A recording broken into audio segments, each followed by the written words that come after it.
Halo guys, selamat datang di channel Sia ID. Di channel ini Ricky akan rangkum alur cerita Donghua atau animasi Cina yang berjudul Jet Dynasty. Nah, sedikit informasi, Donghua ini baru saja rilis pada tanggal 2 Agustus 2022.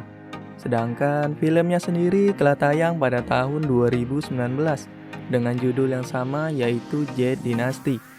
Selain itu, Jet Dynasty juga diadaptasi menjadi game yang baru saja rilis pada tanggal 17 Maret tahun 2022 kemarin dengan judul game Jet Dynasty New Fantasy.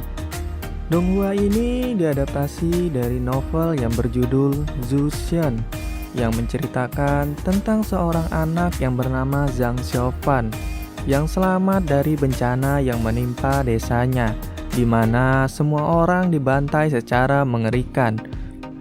Kemudian Zhang Xiaofan pun ditugaskan oleh seorang biksu untuk membawa salah satu artefak paling jahat yang bernama Bed Sinister atau benih titisan jahat, dan mempelajari salah satu ajaran paling rahasia dari sekte Tianyun dan berkultivasi di sekte Qingyun, sehingga dia menempuh perjalanan yang sulit di masa depan karena membawa beban besar di dunia seni bela diri.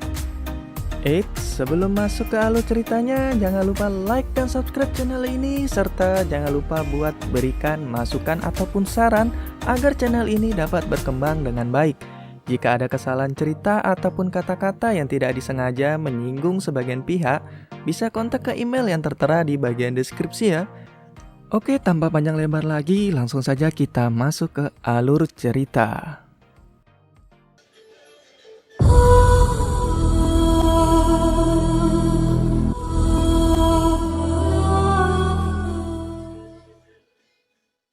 Pada awal scene kita diperlihatkan dengan sekelompok bocil yang sedang bermain di sebuah desa.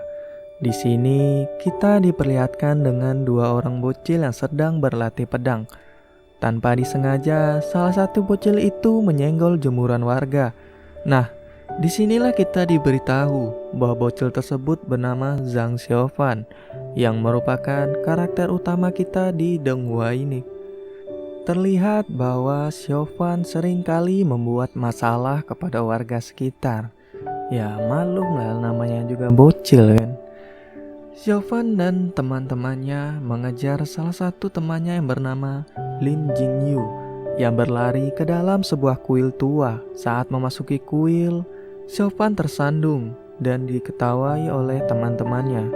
Di sini diperlihatkan bahwa Xiaofan merupakan karakter yang pantang menyerah.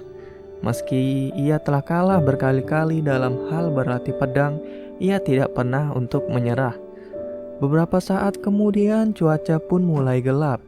Seketika Jinyu tiba-tiba kesurupan, menyerang Xiaofan dan mencekiknya dengan menggunakan pedang kayu.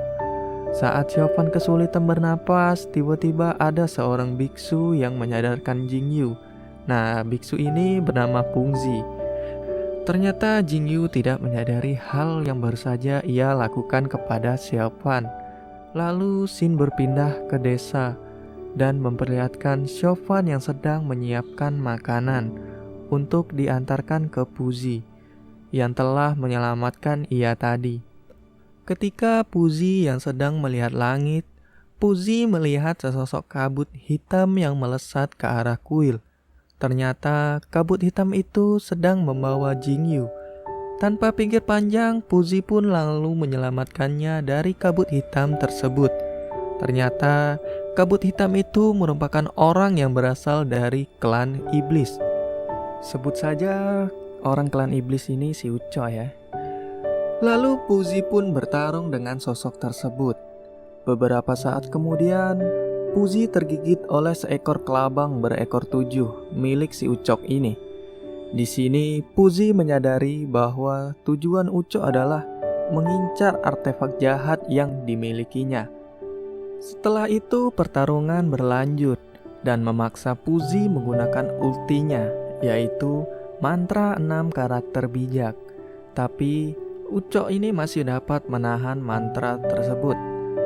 Dan kemudian si Ucok mengeluarkan ultinya juga, bernama teknik sejati pedang ilahi guntur. Nah, di sini Fuji menyadari bahwa sosok tersebut dari sekte Qingyun. Nah, jadi Fuji ini mengetahui si Ucok ini dari sekte Qingyun, yaitu karena si Ucok tadi menggunakan teknik sejati pedang guntur ilahi, yang merupakan salah satu teknik yang berasal dari sekte Qingyun. Ya, kita pun tahu pastinya si Ucok ini merupakan seorang pengkhianat sekte ya. Oke, lanjut. Selain itu, Shin juga memperlihatkan Shovan yang juga telah sampai di kuil dan melihat pertarungan Fuji dengan si Ucok tadi. Di sini Fuji berhasil menahan teknik si Ucok dengan teknik perlindungan kebijaksanaan Brahma milik Fuji. Sedangkan Shovan terpental oleh tabrakan kedua teknik tersebut dan pingsan.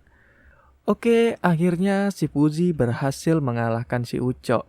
Akan tetapi, ia juga menerima luka yang sangat fatal karena tabrakan kedua teknik tadi. Lalu Shin pun berpindah dan memperlihatkan Fuji yang sedang menggendong Shovan dan meletakkannya di sebelah Jinyu. Di sini, Fuji berencana akan memasukkan mereka ke sekte Qingyun, yang mana sebelumnya Fuji memiliki ambisi untuk mempelajari ilmu Buddha dan Taoism. Taoism. Apa ini bacanya? Bingung juga gue. Pokoknya itu. Nice. Beberapa saat kemudian Fuji menyadari bahwa ia terkena racun dari kelabang si Ucok, dan Fuji pun memakan pil penunda kematian yang ia dapatkan dari Guiyi. Kemudian Fuji menyembuhkan Shovan yang terkena energi pedang dari tabrakan kedua teknik tadi. Setelah Fuji menyembuhkan Shovan, Fuji mengatakan bahwa ia memiliki sebuah metode latihan. Lantas ia bertanya kepada Shovan, apakah ia ingin mempelajari metode ini? Akan tetapi dengan syarat, Shovan tidak boleh mengatakan kepada siapapun bahwa ia mempelajari metode latihan ini, dan juga Shovan harus berlatih setiap hari dan hanya boleh berlatih saat tengah malam. Selain itu, Fuji juga memberitahu bahwa teknik ini hanya boleh digunakan ketika nyawa Shovan berada dalam bahaya. Setelah mendengar semua itu, Shovan pun bersedia dan menjadi murid Fuji.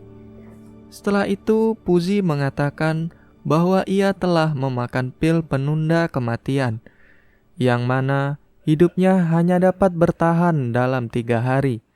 Lalu Fuji juga mengatakan kepada Shovan, kelak jika hidupnya dalam bahaya, temuilah seseorang yang bernama Guiyi, dan katakan bahwa Fuji dari kuil Tianyun yang menyuruhnya. Kemudian Fuji mengeluarkan artefak yang sebelumnya diincar oleh si Ucok tadi, dan memberikannya kepada Shovan.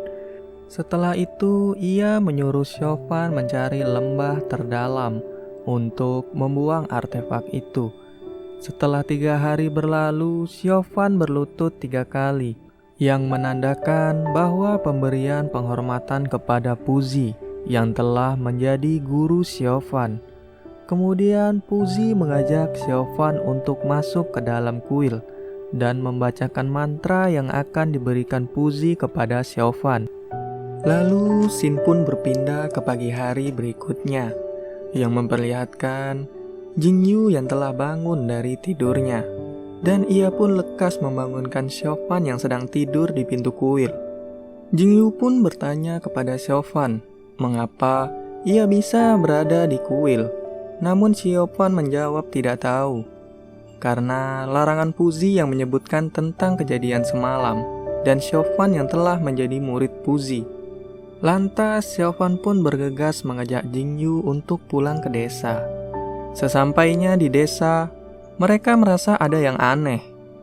Lalu mereka bertemu dengan seorang warga yang bernama Paman Wang dan menanyakan apa yang telah terjadi di desa. Akan tetapi Paman Wang terlihat sangat ketakutan dan terus menyebutkan ada hantu.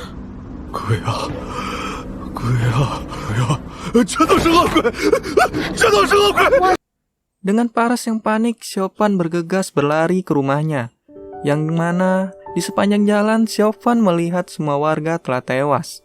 Setelah Siofan sampai di rumahnya, Siofan melihat kedua orang tuanya telah tewas bersimbah darah.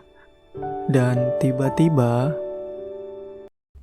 Oke guys, sampai di sini dulu alur cerita dari Jade Dynasty untuk part pertama. Sampai jumpa di part selanjutnya. Bye-bye.